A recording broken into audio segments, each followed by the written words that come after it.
والصلاة والسلام على رسول الله وعلى آله وأصحابه أجمعين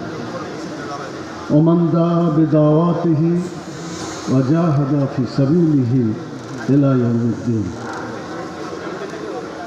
বাংলাদেশ জামাত ইসলামী ঢাকা মহানগরী উত্তর শাখা কর্তৃক আয়োজিত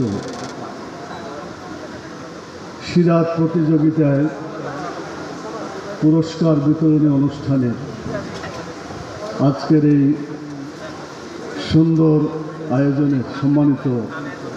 সভাপতি, ঢাকা মহানগরী উত্তরের সংগ্রামী আমির, বাংলাদেশ ইসলামী ছাত্র শিবিরের প্রাক্তন কেন্দ্রীয় সভাপতি জনাব সেলিম উদ্দিন, উপস্থিত আছেন বাংলাদেশ জামাত ইসলামীর অন্যতম সহকারী সেক্রেটারি জেনারেল, বাংলাদেশ ইসলামী ছাত্র শিবিরের সাবেক কেন্দ্রীয় সভাপতি, বারবার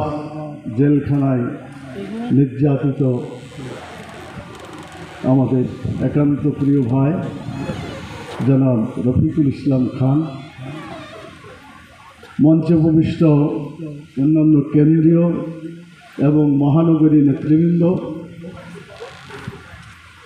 সাংবাদিক বন্ধুগণ, সম্মানিত আজকের এই সমাবেশে উপস্থিত ভাই ও বোনেরা, আসসালামু আলাইকুম ওয়া রাহমাতুল্লাহি ওয়া বারাকাতুহু। আল্লাহ তাআলার শুকরিয়া আদায় করছি যে মহান আল্লাহ তাআলা মুক্তভাবে তার দ্বীন কায়েমের যে আন্দোলন, সেই